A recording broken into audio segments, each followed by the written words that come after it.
Hey, hi! Welcome to Someone Else's Movie, the original podcast where an actor, writer, director, or nebulous industry figure gives a little love to a movie they didn't make.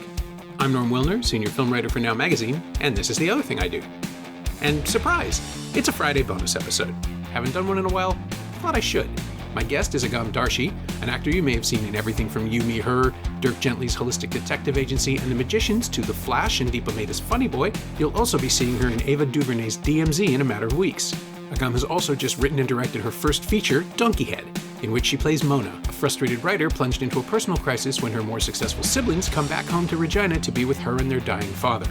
It's streaming on Netflix in most of the world, and it opens theatrically in Regina, Saskatoon, and Toronto today. You should check it out.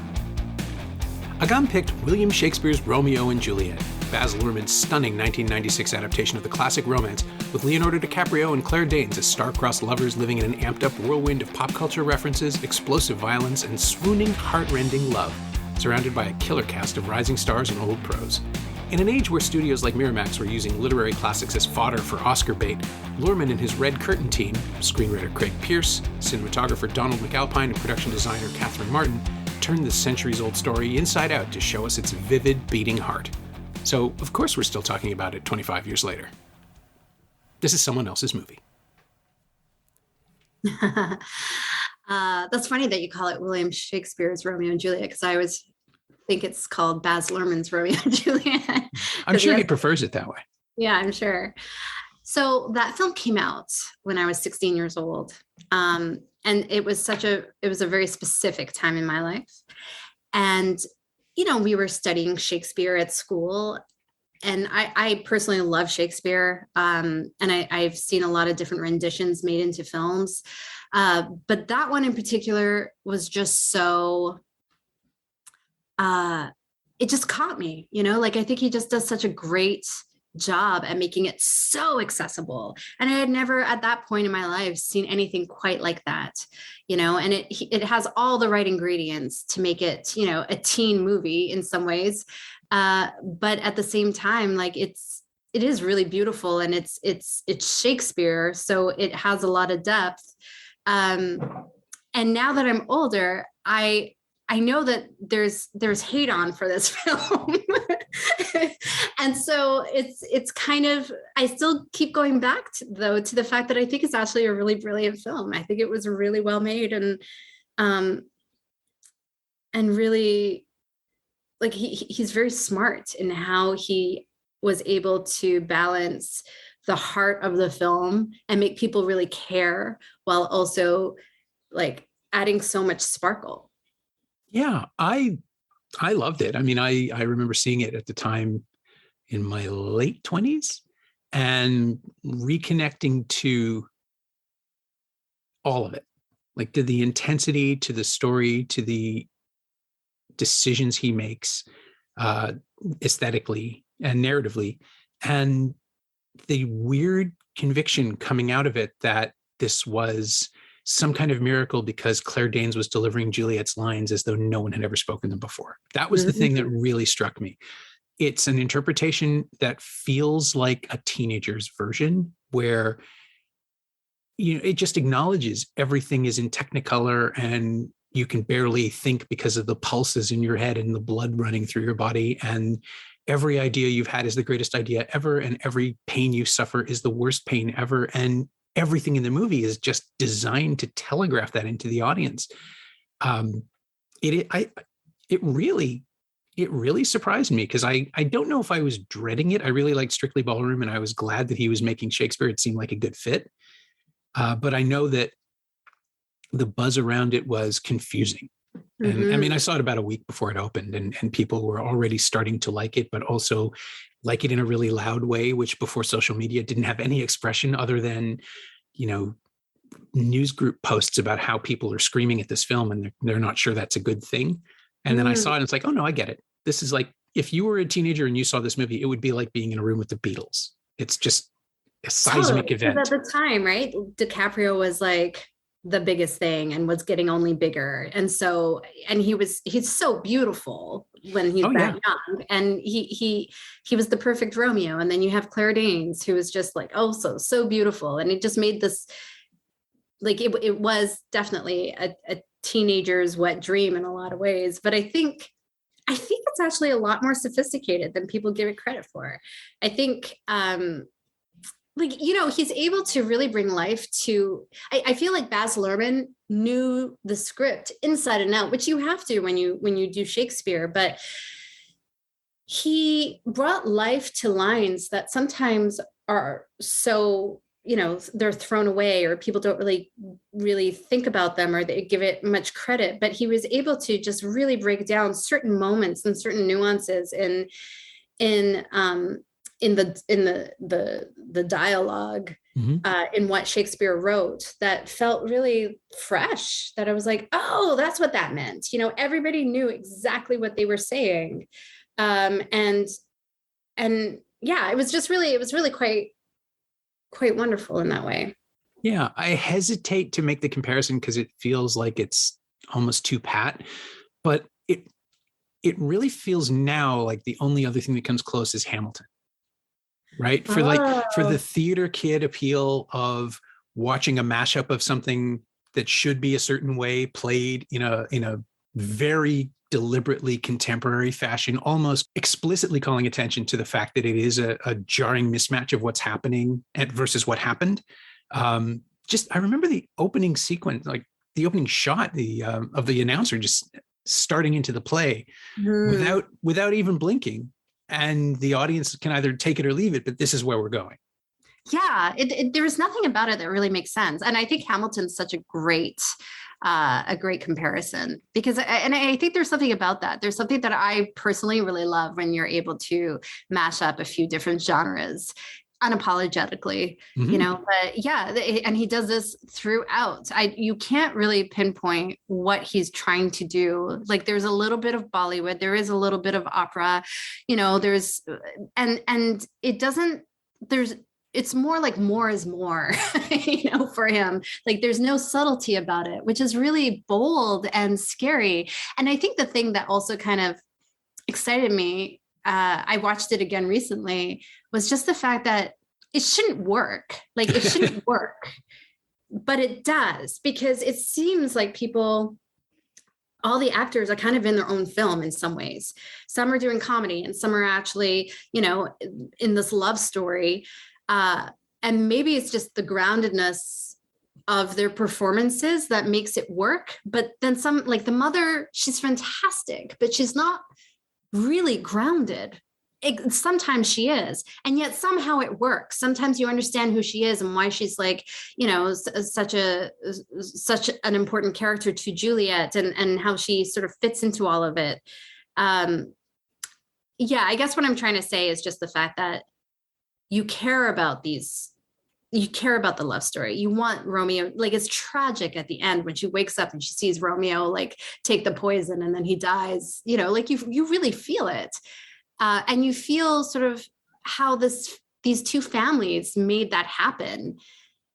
And yet it's so over the top and it's so comical and crazy that it shouldn't actually be working, because there's too much going on.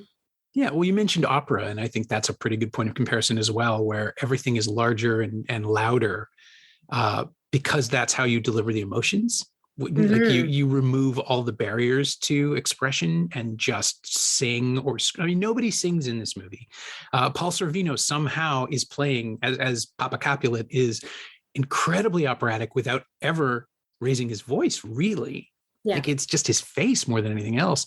And he's balanced out by Brian Dennehy. And they're just these two great, iconic, big big character actor guys who you've known forever. And they're suddenly the parents of these children, which doesn't work, but sort of does, because, old dudes are having babies forever. Like that, but that's part of the opera thing, right? Like, the legacy of it all is like the fact that generation upon generation is piling up, and all of these blood oaths and anger have been boiling forever and ever. And the kids are just the victims. Like, they're really and again, you're right. DiCaprio is his thin, frail, beautiful self, right? The perfect non-threatening boy icon of that moment. He looks like he can't hold any of this weight. Like, he is as fragile as Juliet is, but Romeo is trapped in this violent cycle that isn't really his fault. He's just sort of a bystander to all of it. And the thing that destroys them is the weight of everything around them, the history of it. And that's opera. Like that's so opera. And that's Baz Luhrmann's background as well, wasn't it? Well, experimental opera, right? I think he would do things. I don't know if it's true, but I've heard stories of him trying to stage something. Was it As You Like It on roller skates?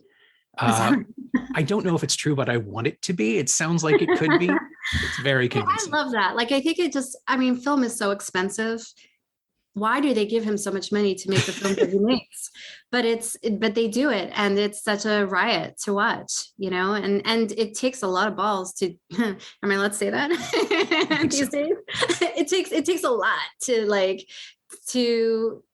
say, no, this is the way I see it. And this is how I'm going to portray it. Because like I said, there's no subtlety to it. So it could probably be a big mess very easily.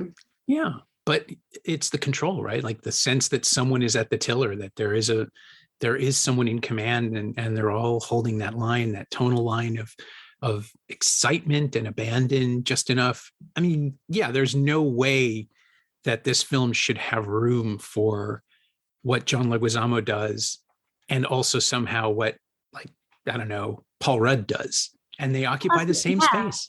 And I think that's what confuses me. I haven't quite figured out how he does that, because I've seen, like, recently I saw a comedy and it just felt like it fell flat, because it felt like everybody was in their own story, and the direction just didn't really quite mesh. And so why does this work?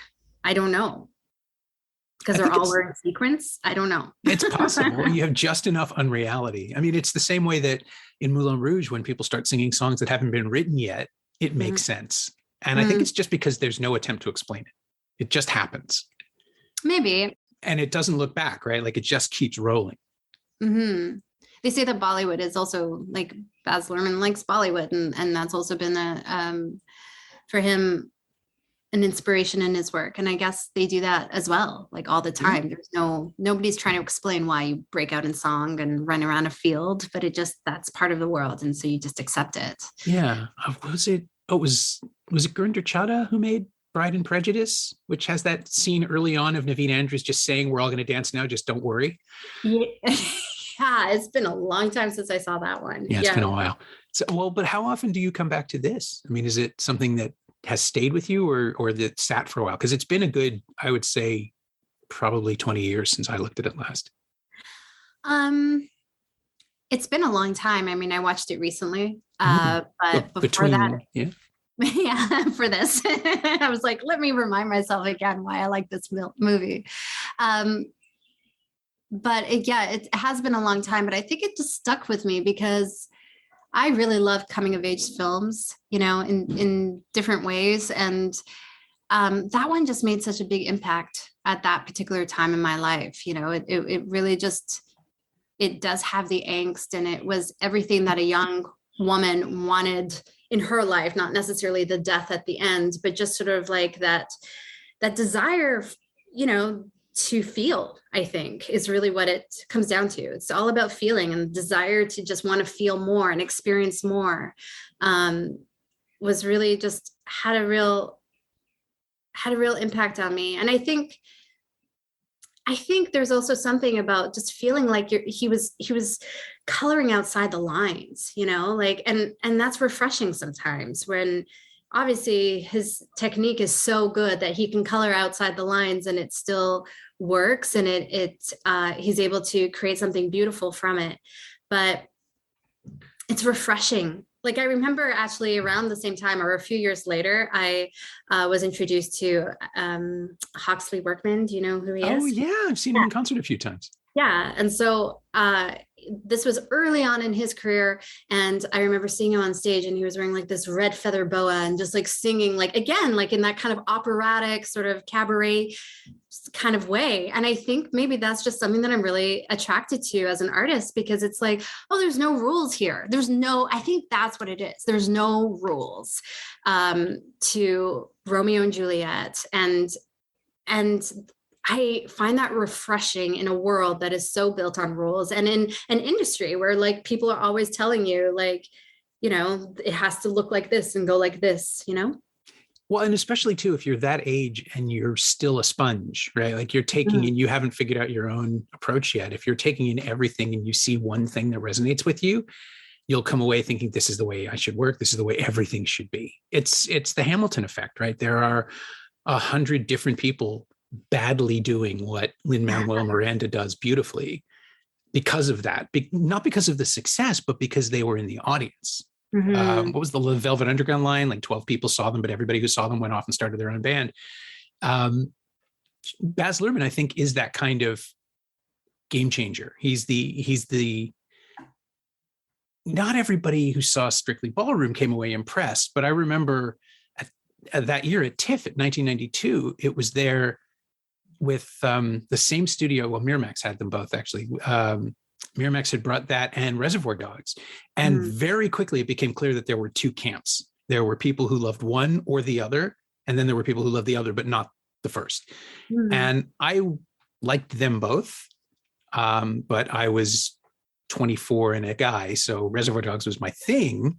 But then I kept coming back to Strictly Ballroom and realizing there's something here that's really pure. It just, I don't think, like, if you see it at a film festival and you've never seen anything like it, it won't leave you. And so his cultural thing is much more specific. Like Tarantino spawned an entire, not even a wave, but an industry of crappy dialogue-driven crime pictures. We're still seeing them now because they're cheap to make. But Luhrmann does something no one else can do. And the closest they came to not a knockoff, but a companion piece were the things that P.J. Hogan was doing, like Muriel's Wedding. Because they're sort of a commonality there. They're both antipodean, musically influenced stories about eccentric people doing their own thing, which was a very comfortable indie thing. But then Luhrmann just abandoned it. Like right away, his next project is this. And it levels him up in such a unique and specific way that even now when people say a Baz Luhrmann movie, you know exactly what they mean, even if you don't know what movie you're talking about.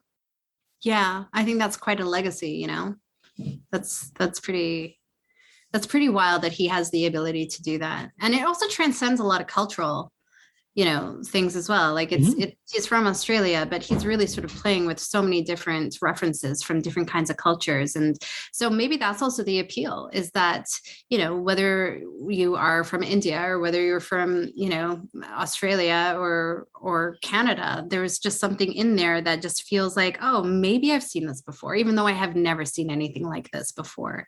I think there's something really interesting about that. It's the camp of it. I think the fearlessness of doing something so broad that it could be taken as comedy, but refusing to commit to it. Yeah. But also not refusing to commit to it, but refusing to fall into it, to tip into comedy and holding on to the tragic stuff. The moment you mentioned of Juliet turning and seeing Romeo take the poison, that's his invention. That's not in the script. No. And yeah. The whole room, I saw it. Where was it? It was the Highland 2. I remember this really vividly because it was this great old theater. It was a converted balcony in a giant Toronto theater, which was split into two. They turned the balcony into its own space. It was this big, wide, but fairly shallow room. So you really sit with everyone in that space in a way that you don't in the Highland 1, because it had this huge ceiling. The 2 was much, much more compressed. So when that moment happened and 400 people went, the air literally gets sucked out of the room. And I remember that moment of just such an incredible shiver running through. Like, how do you make Romeo and Juliet surprise people without changing the text, right? And that's how he did it. Yeah, well, I think that's what I mean, is that he brought so much humanity to the text, which we have all heard a million times. Yeah. There's moments that the mother has where she, like, I can't even remember off the top of my head right now, but where she says something to Juliet and then she leaves the room again, and it's like, oh, that is actually the text, but I've never seen it done that way. Like, she has different beats within this one moment that feels really surprising and really fresh. Or even like Mercutio, he's taking the pill and he kind of goes off into like a moment of madness. And then I realized recently, I was like, oh, I think suffers from PTSD because he was a soldier, like, or he's fought before, or there's something in his past and that's why he's kind of, a little bit unhinged. And I'm like, every single character has a backstory that is really rich and that informs what they're doing now.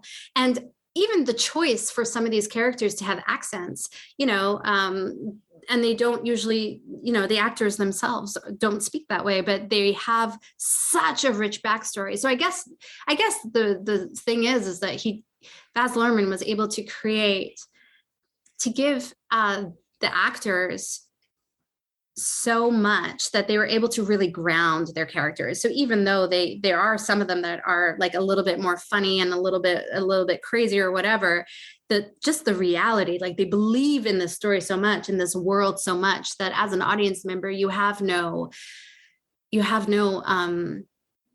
help but also believe in them as well. And I think perhaps that's why he's so successful in his films, or at least in this particular film, because anyone else may not understand that when you have actors that have that much depth and that have their roots going down so deep into the story and have such belief, then it just becomes fluffy, right? But because they're so deep in it that you believe it, and you feel for them. Yeah. I mean, it's such a crowded play, and he somehow finds a space for every one of those characters. I keep thinking about Leguizamo as Tybalt, who he is both having fun with the parody of the street gangster thing he's doing, but also letting us know that Tybalt is doing it consciously because he drops it when he needs to. Mm-hmm. And just the moments that in a film that is cut as rapidly and shot as complicatedly, is that even a word? With like organized with such complexity, we are allowed to see all of that. Like Luhrmann makes sure we catch those moments, and we also catch the people around him enjoying them.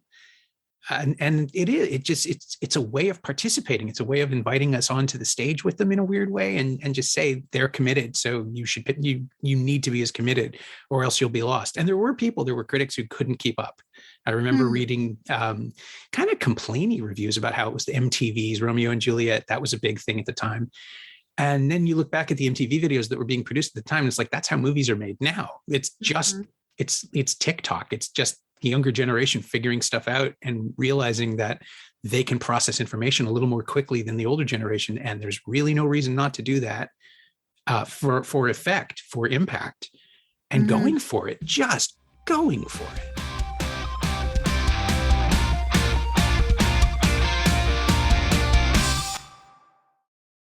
There's that moment where Mercutio dies and he's stabbed, and it's almost like, even though this is something that Tybalt had had been threatening to do, once it's done, there is kind of this look of like, oh shit, I killed this guy, and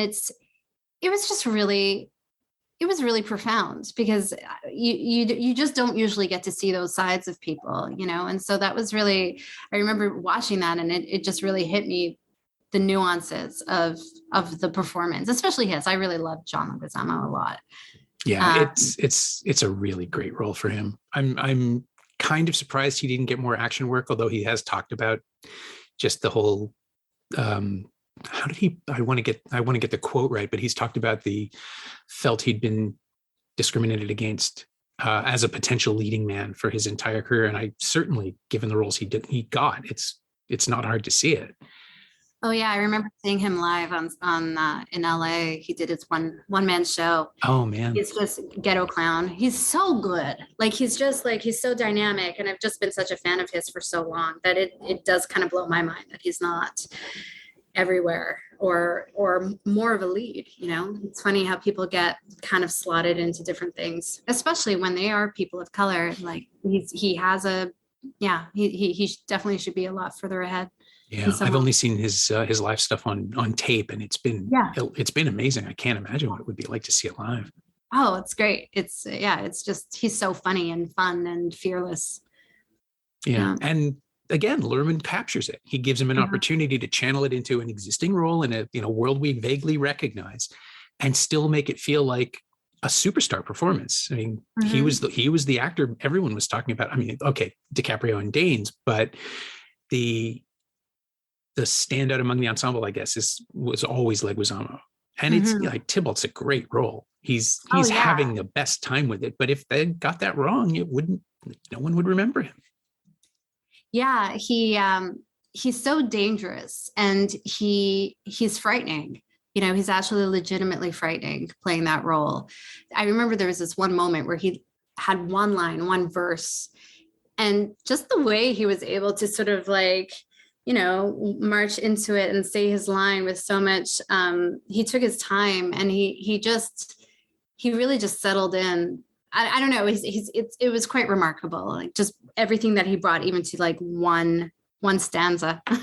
Yeah. And I don't want to slight Harold Perrineau as Mercutio because he's great, but Mercutio is the one who's play acting as a warrior and Tybalt isn't.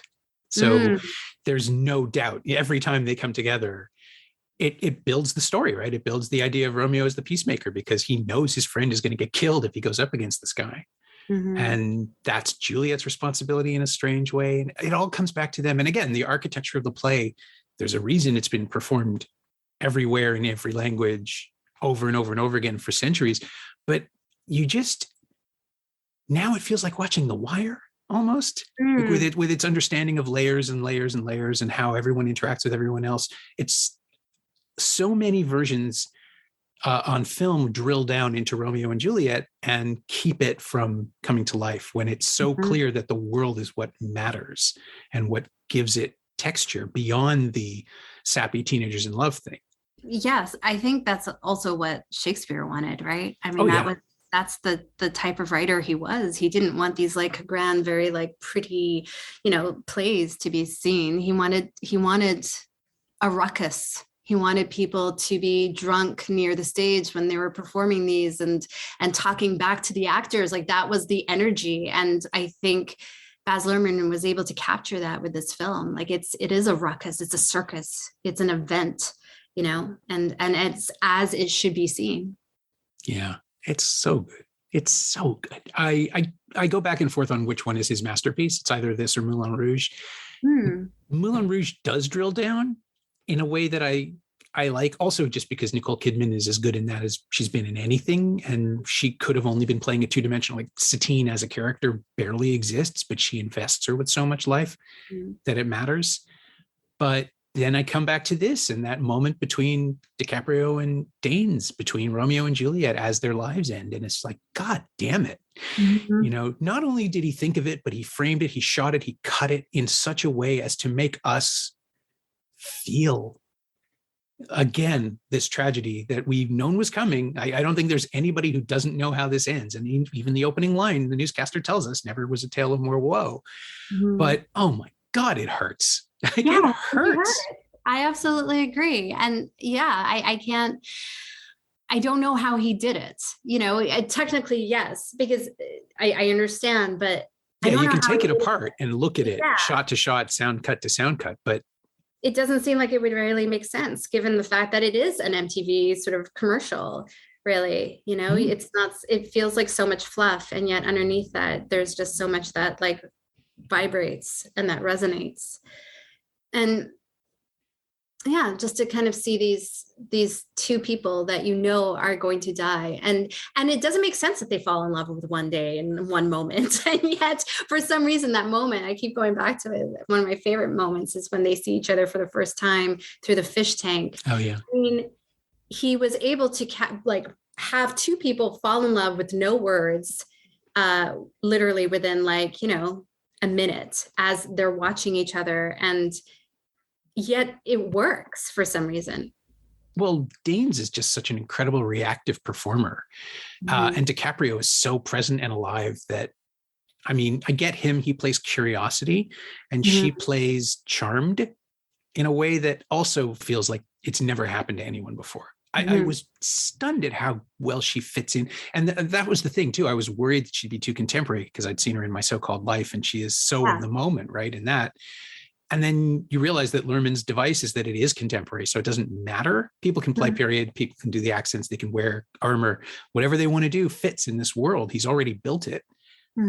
but she's so good at the spontaneous reactions that you realize that, yeah, of course, this is how it happens when you're a teenager and you've never experienced this stuff before. It's all fresh and new. I think her internal world is also so present and alive. She doesn't have to do much. That moment where she realizes that Romeo is a Capulet. I'm like, a Montague? No, he's a Capulet. She doesn't do anything really. It doesn't seem like she's doing much, but it's all behind her eyes, and it's all just kind of like this heartbreak, yet a curiosity. And I love it when actors are able to do that, when they're able to really just be like they're sort of sitting in a state as opposed to trying to present a state. I think she does that really well. Yeah. Do you know the stories of the original casting? Because it was not her. It was supposed to be Natalie Portman, right? Yeah, who was 7 years younger than DiCaprio, and I think she was 14, he was 21, and it didn't work. And I can buy that, because also there's the size differential. Just in terms of age, she's always looked young, but she's little, and he's not, and it would have been creepy and weird. And then they were going to go with Sarah Michelle Gellar for a while. I heard about that too, which was really surprising to me, because I can't see it. I always see her as Buffy, right? So it's really hard to kind of see her outside of anything that feels very TV, to be honest. Yeah. And she was with Fox at the time working on Buffy. So I guess that was how she came up, that they had her available. Maybe it was a hiatus or something, and she was a quick replacement. But yeah, she's so good in Buffy that I want to believe it would have worked.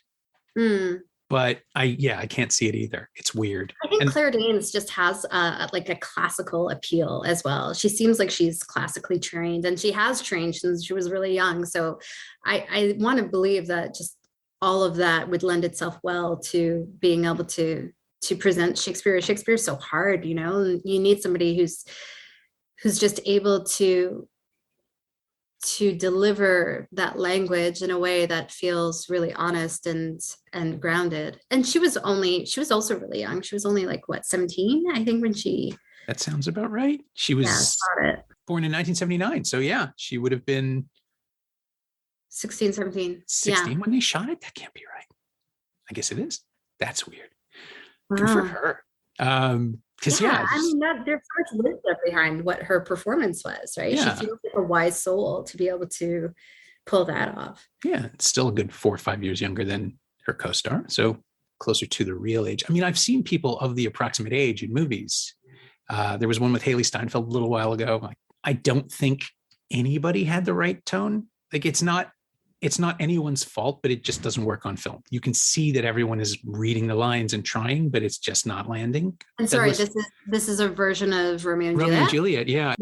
It was after the Coen brothers' True Grit, which was 2010, 2011. There's the famous 1970s one with Olivia Hussey and someone whose name I can't remember, which is Zeffirelli's film, where it's very, or was that 67? It was like late 60s, early 70s Franco Zeffirelli production, which is famously remembered because it had a hint of nudity and was shown in schools. And I remember seeing it on a terrible VHS tape in high school and thinking, yeah, this is fine, but there's got to be a better way. And then 10 years later, there you are. You make it contemporary-ish and you just play into it.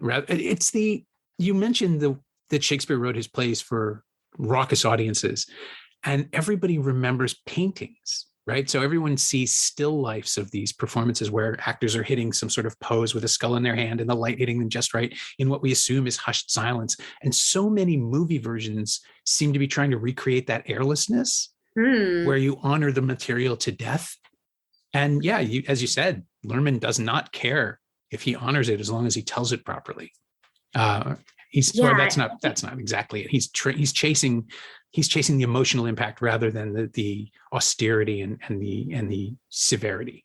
And I think that's what you have to do for today's audiences. If you're trying to make people care about Shakespeare, then you do need to go after the feeling and the heart of it, because otherwise, what's the point? People are going to yawn and they're going to move on. Nobody really cares about two people at a balcony, but the way he did it, like that moment, it was just my favorite. Another favorite part of that of the film was at the end of the balcony scene when the music swells and Leonardo DiCaprio, Romeo, he climbs up the lattice one last time and gets the necklace from Juliet. And it was just such a you want that to happen, it's just, it's just such a beautiful moment. And it's all about feeling, it's all about heart, and it really just gets across how much these two people care for each other, and that kind of first love, the beautiful honeymoon phase where the world drowns out and you just are left with these two people. I think Kenneth Branagh is also somebody that I really love, and his rendition of Hamlet I thought was really wonderful, but he doesn't make it contemporary at all. But I think his understanding of Shakespeare is just so great that he doesn't make it contemporary, but he does definitely lean into, the sexuality of Shakespeare and of Hamlet and Ophelia, and I think that's a big part of Shakespeare is it's sexy and there's a lot of sexuality. And so we need to you need to bring that in the films, Yeah, you have to root for the kissing. You want characters to get to, I prefer his Much Ado About Nothing just because it moves so well. That's a great one. And Emma Thompson's so good in that. Yeah. Oh, Denzel Washington as Don John. Yeah. Everybody's great. Or no, sorry, not Don John. Macbeth recently? I have. The Coen Macbeth have you seen it? I have. It's so stark. I love it. Really? Yeah.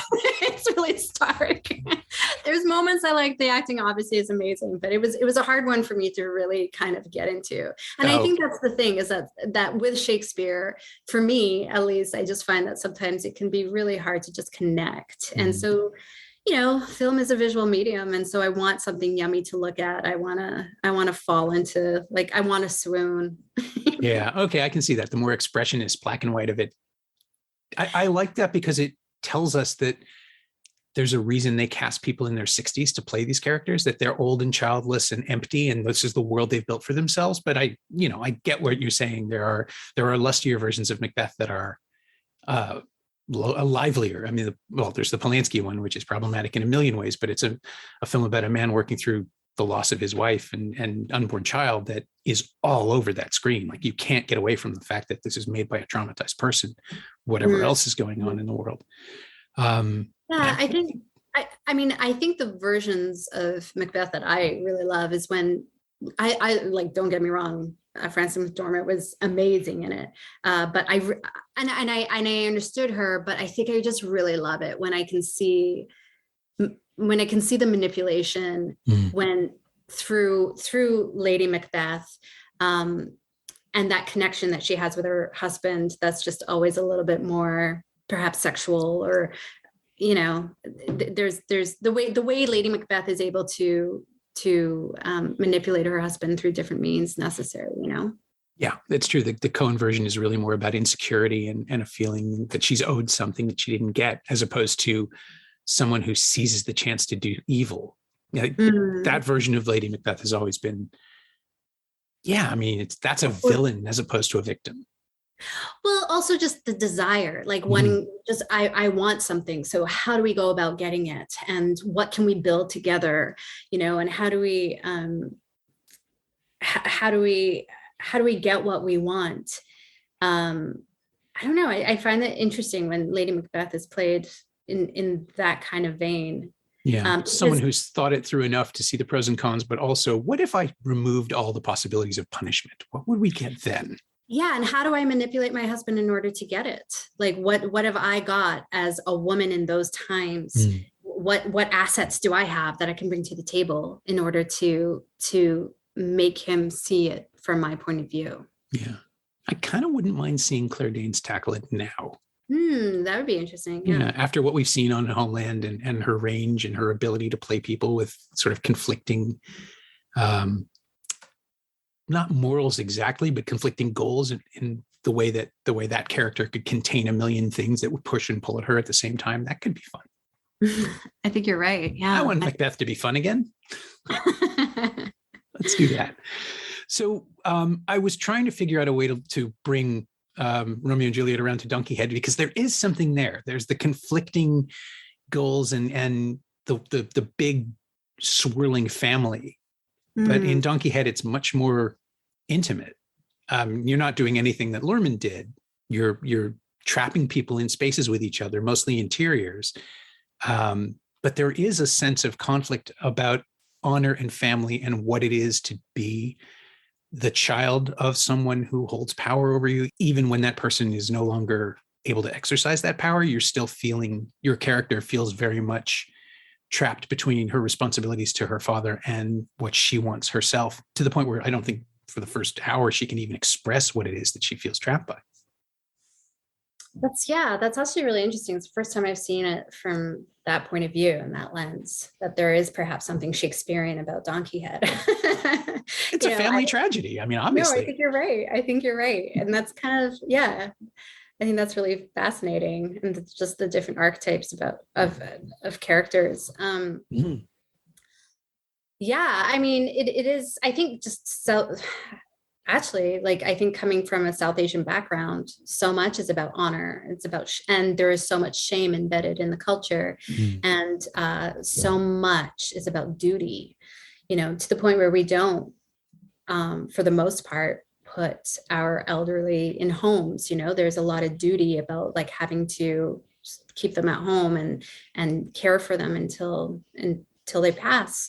And so I think there is something that feels a little bit more old world about those themes and just the culture in general that perhaps lends itself, to Shakespeare, or Shakespeare lends itself to that. Yeah, well, I mean, you can apply. He was enough. Yeah, he was. I'm not sure if it was because he was influential and we see it everywhere, or he was just perceptive enough that we see it in all of his work. But you can apply the templates of his plays to almost anyone's world or life. If you wait long enough, right, you'll encounter a Shakespeare reference in your own life. It's a matter of time. Oh, that's really interesting. Yeah, I think you're right. I mean, that's what story is, right? Didn't Plato say there's only 7 types of stories? I totally got that wrong. And so it's true. Like when you really kind of break it down, we only have like, there's certain themes and certain story arcs that I think we all live in. And every so often you'll encounter, depending on what season of your life you're in, you'll encounter that. Yeah. And Donkeyhead deals with, manipulation, as you said. I mean, I think it's not the auntie's first scene, but her second scene, where she just unleashes all these vague manipulative lines on each kid in sequence. My wise girl, my smart girl, my good girl, brave boy. They're perfectly attuned to the person she's speaking to. And I was thinking, okay, is this the villain? Is there really isn't one. But if I've been in a similar situation where an older relative has tried to manipulate me, and I have, that would be the person I tag as the enemy because of my own experience and training in family situations and being in lines of succession and care and all of that. And totally. Again, right, like it's all kind of relatable. Desi or, Jewish diaspora for my family, Ukrainian, Lithuanian, Polish, all going for each other's throats as my grandfather was in a sick bed for months, but that's just how everybody responds. And maybe that's it. The universality of experience is just because there's really only a couple of ways to lose an elder. And yeah, it's kind of wild what happens to a family, when the patriarch or the matriarch passes away, and how there's a certain amount, like, maybe not for all families, maybe some can actually go through it in a really peaceful way, but there is something about, what am I owed? What am I owed in his life now that he's leaving? What do I get out of this? Yeah. And it's kind of crazy that we as human beings go to that place, but it's almost in some ways inevitable. Like, and it's like you said, it's universal. And I think that's what's so important about when I made Donkeyhead, was to be able to show this family, the South Asian family, as specific as possible, but really hoping and knowing in some ways that through specificity does become universal. And that somebody from a Jewish background who's Ukrainian, Lithuanian will be able to perhaps like connect to this family. Just like when I grew up and I watched My Big Fat Greek Wedding, it felt like, oh, that's like my family right there, and I think everybody sort of felt that way in one way or another about that film, so it never really kind of scared me that maybe people wouldn't necessarily connect, or they wouldn't necessarily be able to see at least a piece of themselves when watching Donkeyhead. Yeah. And how's the response been? I know it's been on Netflix for a while and everywhere but Canada. So how is that going? It's been really great. Yeah, I was, you never know, right? How something's going to land when you put it out there. And it's been really positive. The film has resonated with a lot of different people from a lot of different backgrounds, but also in particular, there's a real need for, people of color to be seen and to feel like they're being seen and to feel like they're being heard. So it's been really exciting to just get notes and messages from people who say, wow, like this is my story, or this is my family, and thanks for putting it out there, because that's something that I've definitely yearned for. Like I wanted to be Juliet, but like they've never made that version before, and so yeah, it was important for me it is important for me as a filmmaker to keep creating these types of stories. It is public domain. You could do it for the next picture. Well, I've thought about it, but I don't think I could actually. I think this film has just had such a place in my heart for so long that I don't think I could, because it's so good. Like how good, like it would always be compared unless you do it completely differently, you know? Well, digital, green screen, you can do almost anything. Set it in space. It's true. It's set it in space. My thanks to Agam Darshi, whose sharp-edged family dramedy Donkeyhead is streaming on Netflix in most of the world and opens theatrically in Regina, Saskatoon, and Toronto today. It's good, and you should watch it. Thanks also to Angie Power. She knows what she did. You can find Agam on Twitter at Darshi Agam, all one word, and you can find William Shakespeare's Romeo and Juliet on Blu-ray and DVD from 20th Century Fox Home Entertainment. I think it's still in print. And it's also streaming on Disney Plus and Crave in Canada and on Tubi in the US. And, of course, it's available to rent or buy on pretty much all VOD platforms. As always, you can find me on Twitter at Norm Wilner and elsewhere on the internet at nowtoronto.com, where I host the Now What podcast every Friday in addition to writing far too many words about movies and television. And you can find this podcast on Twitter at Semcast, SEMcast, and on the web at someoneelsesmovie.com. Our theme song is by The Last Year. If you like it, or the show in general, please say so. Leave a review wherever you've been enjoying us. Every little bit helps, it truly does. And check out the other shows on the Frequency Podcast Network while you're doing that. Stay safe, watch movies, wear a mask if you go out, get your booster when you can. I'll see you next time.